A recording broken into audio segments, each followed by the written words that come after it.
here, welcome back to my channel, or hello if you're new. Today I'm going to be doing a booktube video. I'm also trying to do Vlogmas, so this might be a Vlogmas video, we don't know. But I've got 4 books that I have read. I like to do these in 4s for some weird reason. So, first book is Sharp Objects. Now, is it Gillian or Gillian Flynn? Because I never know which one it is. I've not seen the series that has been done after this, but I really enjoyed this book. So, Camille is a journalist and she's sent to investigate the disappearance of 2 little girls in her hometown, which is outside of Chicago, I think it is. And it kind of, she has to like confront a troubled past, her mother who is a bit strange, her step-sister or half-sister.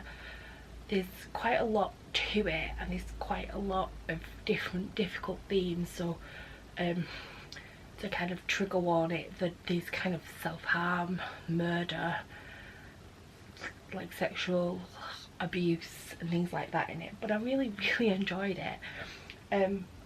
One of my favourite ever books is Gone Girl by the same author, so I really enjoyed that. The next is The Good Daughter by Karen Slaughter. This was a Bookish Mama's book club book and I missed the chat and I don't know how I missed it. I just totally didn't see it. This follows 2 sisters who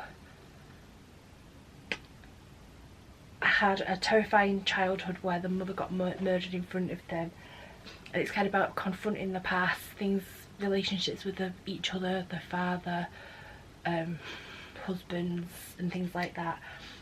It's good, but it's not what I expected, and usually that is my favourite genre of book, but I just did not love it.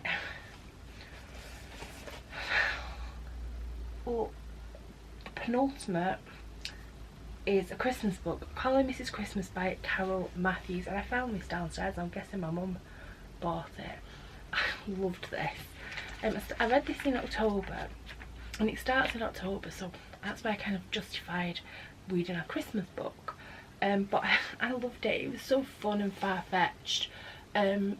Cassie's been unemployed for a while and she sets upon the idea of starting a business helping people with Christmas, so wrapping presents, writing cards.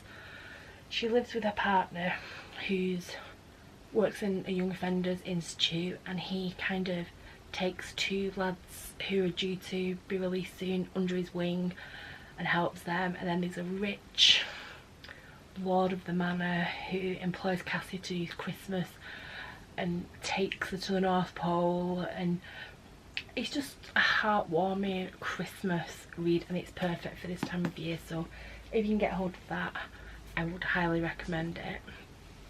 Fun, silly, but curled up under a blanket, candles lit and the big light on so you can see the pages. And the last book is Harry Potter and the Philosopher's Stone. It's not that long ago since I read this, but on my Castbox app, which is the app I use on my phone to listen to podcasts, not Spawn, they recently recommended some Harry Potter podcasts and I've listened to them and I'm really enjoying them, and a lot of them are read along. So there's 2 that I'm currently listening to. One is a British one which I found and I tweeted, and they tweeted me back saying we're British, and it is, let me have a look, is A Goblet of Wine, and it's 2 friends who drink alcohol and discuss Harry Potter, and they discuss it, so you need to have read all the books to kind of, these spoilers, but not if you. And the other one is Tale from Godric's Hollow, and it's 2 American guys. One has read Harry Potter a lot and the other one is reading for the first time, so they basically read a couple of chapters and then do an hour-long podcast and discuss it. And that's what The Goblet of Wine is like, but they do mention other things from later books and films and things. I love the Harry Potter books, and this is so thin, but it seems to have taken me ages to read.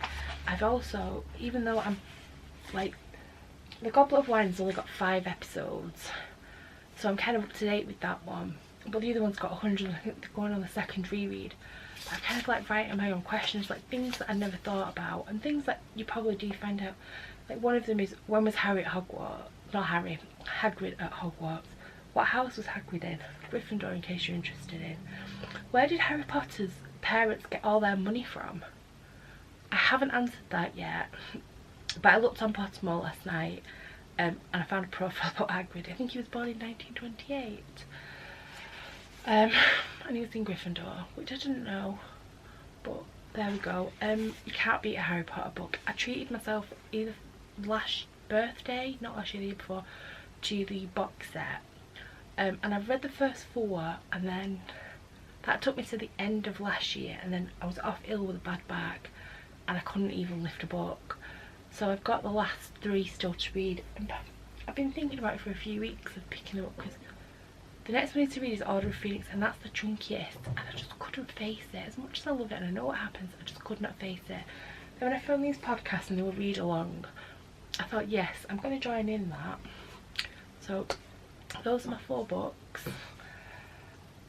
I hope you let me know if you've read any of these. Let me know what you're reading. I love knowing what people are reading. And